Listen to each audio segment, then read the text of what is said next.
Classic Restos is proudly brought to you by Shannons, insurance for motoring enthusiasts. Hare and Forbes Machinery House, Pace Farm, Hero Hoists, and Martin's Panel Masters.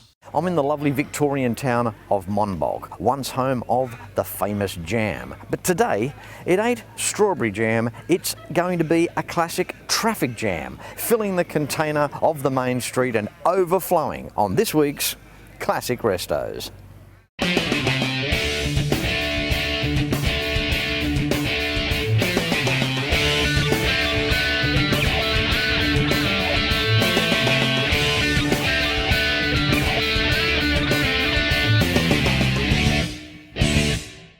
Yes, and there's plenty of fruit that's still grown around the Monbulk area.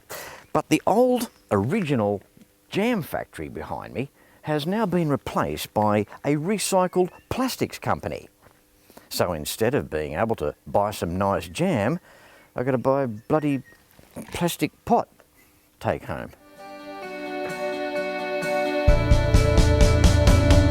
What a lovely place for a car show. Just over 40 kilometres east of Melbourne, the classic chrome adorns the main street of Monbulk, creating a large attraction, taking the usual town's population of around 3,500 people to well above that.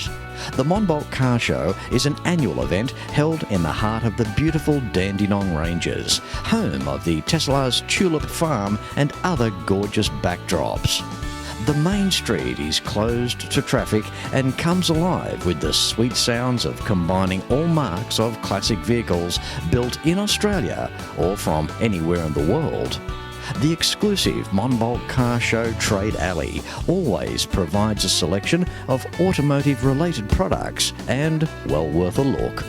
This is the 6th show event, with proceeds raised from the day allocated back into the community, in particular the local CFA. We in our 7th year this year. It's a community-run event by the community for the community. It's for the CFA. 70% of the funds go to the CFA. The other balance of the 30% goes to our community groups, where they can run events and do some fundraising of their own. We get approximately 3,500 to 4,500 spectators. We get somewhere in the order of 420 cars turning over, of course. That's probably a little bit higher than that, but that's what we count when it comes in. It goes in the morning from 10 for spectators until 3 in the afternoon. We've got presentations, we've got some awesome trophies this year. So we have a contact with Wilkinshaw Andretti United, the V8 supercar team. So we've got pistons and rods mounted on a plinth for that. We've got 7 categories, so we've got our panel and paint, engineering, we have a people's choice where people can vote for the best car, so you don't have to be the best one to get a prize. We have our fire captain's award, we have our police sergeant's award, so we try and drag as much of the community into it because it's run by the community. You'll also see once it starts, we have all the community groups doing their fundraising, sausage sizzles, twisted fries, hot dogs, whatever it is. We've also got our trade alley here where we have things, clothing, model cars, all that sort of stuff. Obviously they're not part of the community, they're just traders that come in, but effectively all of the funds today, it's all about bringing the community together. It's not just about fundraising, it's actually about bringing the community together. The classic cars around here, it's surprising. They're all, because we're a semi-rural area, they're hidden on big farms and that sort of thing. But a day like today, you see them all come out. It's amazing how many are actually locals. We get more than half of the cars here are genuinely local cars within 5 minutes of here, 5-10 minutes. So yeah, very surprising where they are. But lots of people move up here to build a big shed. So that's why we get a lot of them around here. The farms aren't quite as prominent as they used to be. They're now places for people to build big sheds and have cars and do all that sort of stuff. If you haven't been to Monbulk before, where the jam used to be made, if you're old enough to remember, we're on the eastern side of the Dandenong Ranges, about an hour 15 minutes out of Melbourne. And we welcome you all and love to see you next year. First car, a delightful 1930 Chev. How you doing, Max? I'm fine, Fletch. Lovely day for the show too. What a great day to get the Chev out. Any day is a great day to get the Chev out. Yeah. Tell us a story about this car. Well, I bought it 2 years ago, my 75th birthday. from me to me. I bought it for my own birthday. I've got 2 other cars unrestored, so I bought this Chev fully restored and I can drive it. Do you know much about the history of this car, Max? All I know originally come from Sydney, and I bought it from a fella in Shepparton. 1930, a very interesting era, the beginning of interesting times for the way that cars were about to evolve. Max, it's also the era with the rival with Ford, with the Model A, with the wire wheels, Right. going from the timber spokes to the wire. I think that in itself is a very cool look for the era. Well, this one, you could get it with timber spoke wheels or the wire spoke, but predominantly they're wire spoke because I think they look a bit better, Fletch, yeah. Max, the engine is interesting. I can't help but notice the updraft carburettor for 1930, but on top of the intake, it almost looks as though that triangular section there, they had it in mind that is where the carbies were going to be mounted down the track for the downdraft. Well, it definitely looks that way. It looks as though you could bore a hole in it, put a plate and mount a downdraft carby instead of the updraft, and the updraft carbies, it runs a bit rich. Tell us about the engine, the cubic capacity. It's 194 cubic inch. It's nearly 3 litre. Fairly torquey for what it is. Well, you can put it in top gear and leave it there.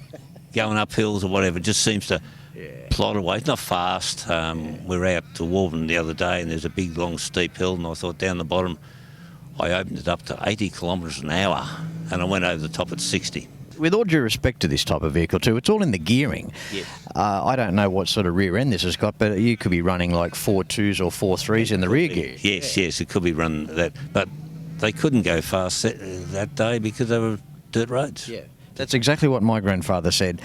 One question I asked him many, many years ago is how fast did you used to go? And he used to say 30 miles an hour. And my question was, could it do more than 30? He said, oh, it could do more than 30. He said, but out west, around the Mudgee area of New South Wales, the roads would never let us. But I travel at about 75 kilometres an hour on the open road. I'm not game to go any faster because you've got to drive it every inch of the way. Love the interior too, Max. It's been very well taken care of. Reupholstered it before I got it. Some of them had leather in them, but this one's just a vinyl. Good on you, Max. Lovely talking to you. Thanks, Fletch. You're welcome. I have a lot of time for these 30s cars. I think they're just incredible engineering from the era. You're a lucky guy to have it, mate. Well done. Thank you very much, Fletch. Yeah. My passion for cars began when Nana and Pop bought their new Toyota Crown. It was Nana's, really. She loved that car. We went everywhere in it. My passion now is just the same, even though my cars are a little different. I've still got Nana's car, couldn't part with it.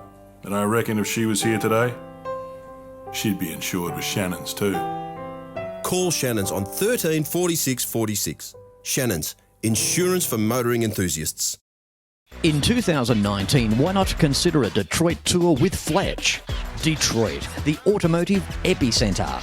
It will leave you gobsmacked. Imagine experiencing where automotive history on a grand scale began. Stay in fine accommodation, taking in some of the best museums and private car collections on the planet. Book your 2019 Detroit tour with Fletch. 1300 146 392. How would you like to double your garage space and work on your cars easily? Well, bring in your own hero with a Lift King hoist. Easy to install models in 1, 2 and 4 post styles. Check the very nifty Spider 2500 portable mini scissor lift. Hero hoists are either Oz certified or carry the Euro CE, your guarantee of quality construction and reliability. I regularly stand under my Lift King, so when you need a bit of a lift, why don't you go stand under yours? Hare and Forbes Machinery House has been family owned and operated for over 85 years, and it's easy to see why. Planning on welding? Look at these welding tables and clamps, air compressors and different air tools, sandblasting cabinets, through to spray guns. Everyone is welcome at Machinery House. There are competitive freight rates around Australia, and you can buy online at machineryhouse.com.au. So remember, Hare and Forbes has the range. Have to say, when it comes to a British car, this would have to go down as one of the coolest. How are you, Pete? Good, thanks, Fletch. Yourself? So, hey, mate, we got a 63 Capri, right? 63 Consul Capri, yep. It's cool. I love the lines of this. Yep, yeah, designed off 50s Americans cars. Made it for about, I think about 2 years, and then they were just too dear, and then the Mk1 Cortina came out and basically killed them. So. Yeah, look, you know, you can see the American styling. You can see the lines. There's so many different cars here that it reminds me of. Out the back, sporty cordy all day long from the 60s, but instead of the singular taillights, in this case we have dual. You can even see a bit of Buick in the rear fins, in the top of the rear quarters, how it scallops out. The shape of this car. Yeah, Project Sunliner it was called in 1955. They started designing this thing, but by the time it was built, it was an old hat design, but I mean, Chevy bubble top roof line and a Corvette front, and it's a Ford, so go figure. I give them points for trying on this car. Being two-door too, it's a fairly long car. The boot space is incredible. I think it'd be pretty safe to say, in terms of the British market, you could have bought a Rolls Royce. You wouldn't have got a bigger boot than that. That's probably one of the largest boot spaces I've seen on any British car. Yeah, but I reckon about five to six blokes in the back of that boot for the drive-in, I reckon. Yeah. Again, getting back to reminding me of so many cars here. Even in the front guards, depending where you stand, I can see Cortina. You look on the inside, on the interior, a Zephyr Dash. Yep. The list keeps going with this. Bit of a mishmash from Dagenham in the UK. Yeah, certainly. Yep. Okay, so in terms of quantity built, Pete, what's the story there? I think only a couple of thousand. They didn't build many. They only built them for about 2 years. So yeah, not too many left, particularly in Australia, but not worldwide either. It's probably safe to say too that Carmen Gear inspired as well, if you want to throw that one into the mix as well. Yeah, Carmen Gear, P1800 Volvo, it gets mistaken for.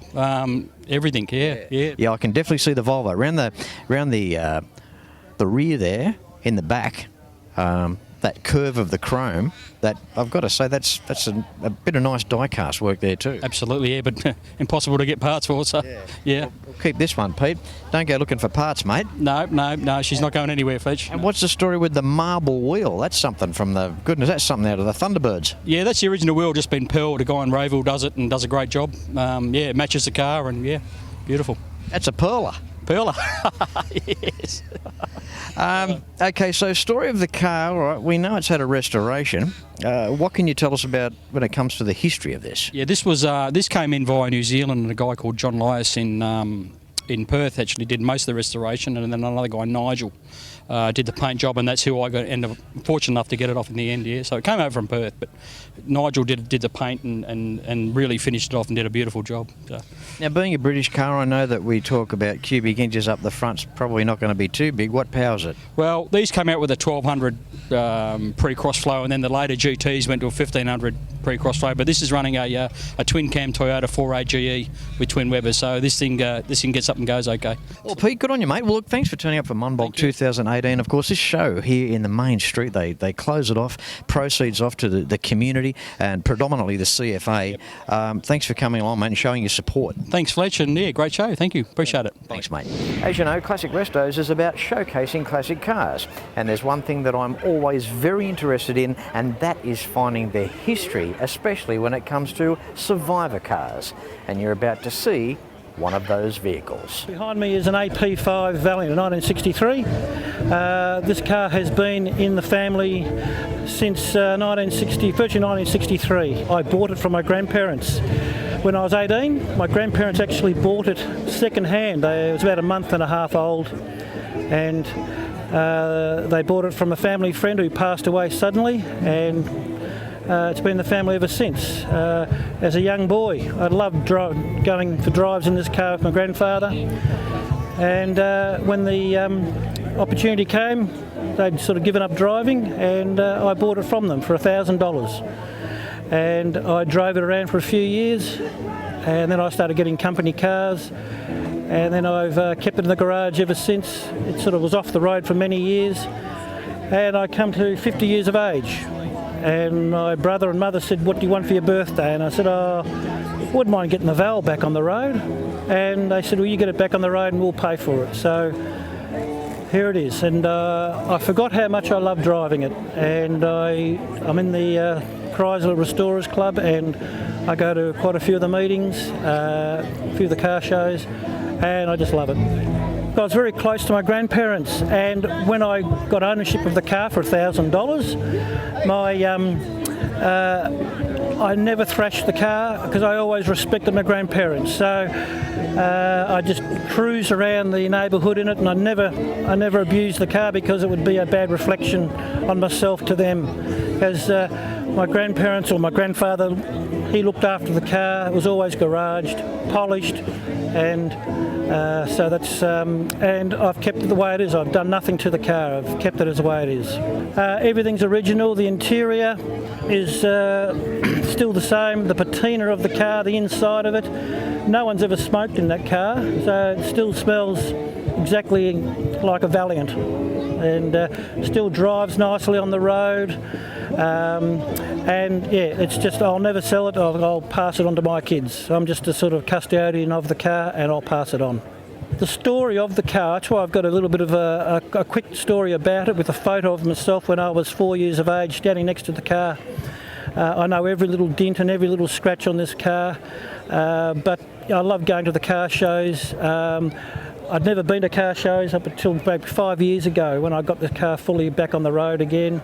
And just the story, meeting people and becoming friends with people, and just the stories that we share and behind. And this is a good story to have, and I love it. And of course, if you own a classic, it just has to be insured with Shannons. Why not pick up the phone and give Shannons a call for a quote and a chat on 134646. And if you have anything to do with a classic bike, classic car or a classic truck club, make sure that that is listed with the Shannons Club for all the world to see. For more information, visit shannons.com.au.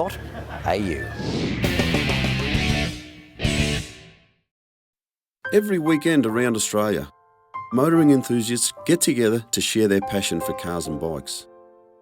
It's a passion that brings us together.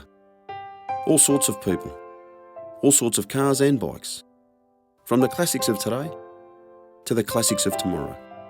At Shannons, we understand enthusiasts. So when it comes to insurance, it's got to be Shannons. Shannons, insurance for motoring enthusiasts. Call 134646 for a quote. In 2019, why not consider a Detroit tour with Fletch? Detroit, the automotive epicenter. It will leave you gobsmacked. Imagine experiencing where automotive history on a grand scale began. Stay in fine accommodation, taking in some of the best museums and private car collections on the planet. Book your 2019 Detroit tour with Fletch. 1300 146 392.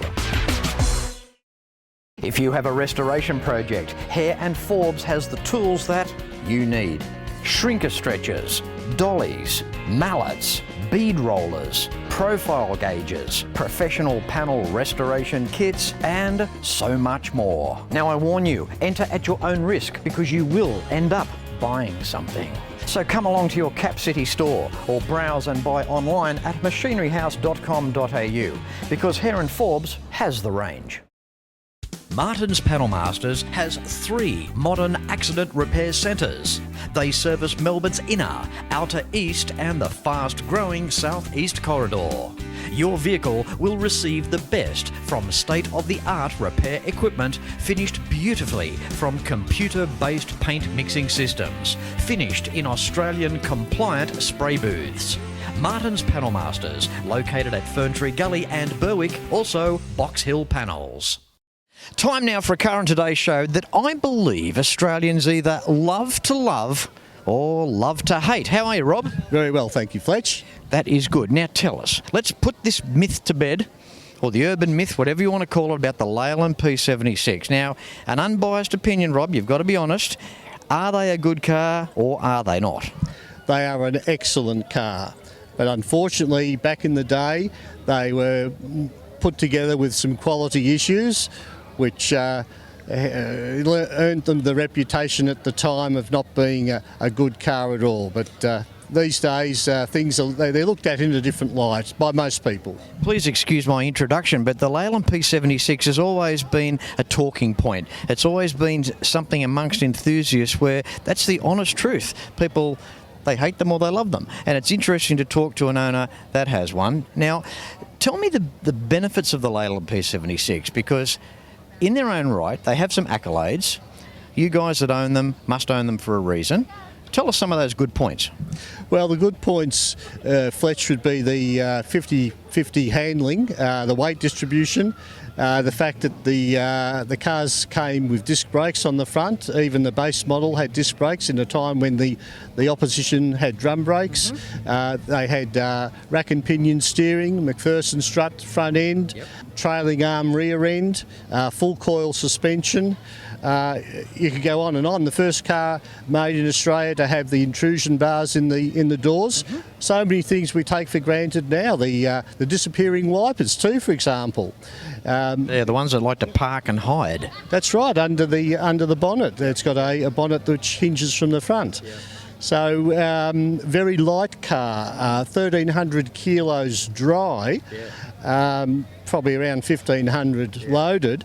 But and with the 4.4 V8 all alloy, which weighed no more than a six-cylinder engine. Tell us about that engine. Yes, well, a very interesting engine, of course. Started life as a Buick, Oldsmobile and Pontiac engine, known as a BOP engine, all alloy engine. And that was sold, or the rights to make it were sold to Rover in the middle 60s. Rover were looking for a bigger engine than they had available. And from that engine, that was a 3.5 litre engine. From that engine, Leyland Australia redeveloped the engine into a 4.4 litre engine. It's not every day that you get to talk to somebody with a P76, an educated view. And do you have any, before I let you go, how many are left? They made 1,800 roughly, left, look, as a guesstimate, because they're still turning up in sheds and barns and garages. Mine was in a garage for 30 years. So, I can't answer that, to be honest, because I really don't know. But I think people would be surprised at how many are still out there. Great. Nice chatting, Rob. Thank you, Fletch. Time for something really cool now. How about a 52 Chevy pickup? How you doing, Dave? Yeah, good, thanks, Fletch. Thanks for the chat. It's all right, mate. We're going to have another chat now. I love what you've done here because, as you mentioned to me earlier, it's not meant to be a showstopper, but in my eyes, in its own right, it is. It's very, very cool. It gets a lot of attention whenever we bring it out of the garage, especially with the colour scheme. It's not something that you can just slip out for 5 minutes without saying hello to someone. So I like the way you've gone. Is it a low sheen? It's a matte turquoise? Yes, it's actually, the colour is actually a straight tinter from the PPG catalogue, but it's based roughly off an original GM colour called Seafoam Green, and just a straight white roof. It's satin finish, just for that little bit of nostalgia hot rod look. Yeah. But yeah, I wanted to keep it something along the lines of what would have been built in the 50s or 60s. Dave, you've gone just far enough, haven't you? I mean, it's not overdone in any way, but just the way the truck looks, the bright work out the front, the way you've gone with the wheels, the way the truck sits. Yep. That's all. It is awesome. Yeah, well, we've retained the original I-beam front, so that's been reset. Like I said, it would have been nice to go airbags or a different chassis. A lot of men put these quite successfully on HQ chassis, but I wanted to keep it period correct.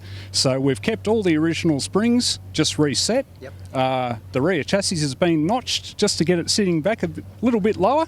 And to give it that presence on the road. I like what you've done up under the hood as well, David, because a lot of guys going the LS these days, you've kept the six-cylinder in there. Yes, we've kept the six-cylinder. Look, it would have been lovely to go the V8, but budget restraints, of course. That's the original 6 that came with the truck? It's the original 6. It's 235 cubic inch. Originally, these cars came out with a 216 cubic inch, but when I purchased the vehicle, it had a later model 235.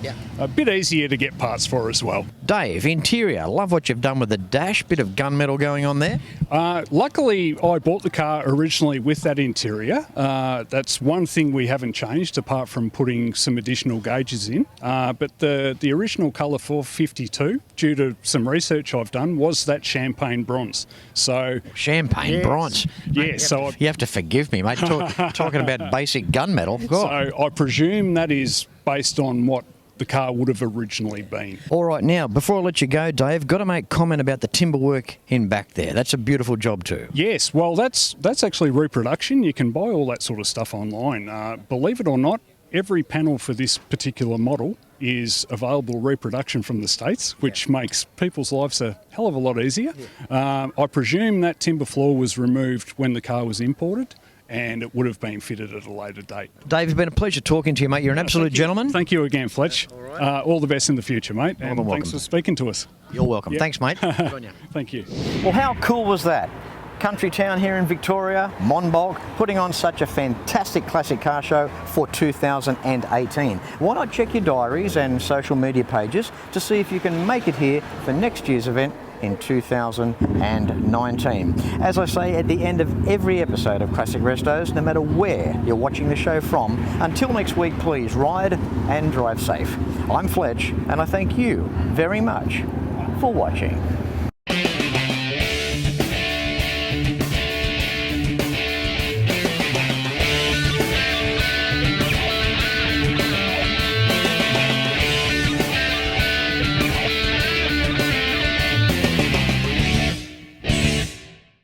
You can like and follow us on Facebook at facebook.com/ClassicRestosTV and watch catch-up episodes at shannons.com.au.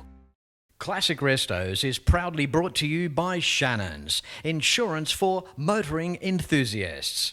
Hare and Forbes Machinery House, Pace Farm, Hero Hoists, and Martin's Panel Masters.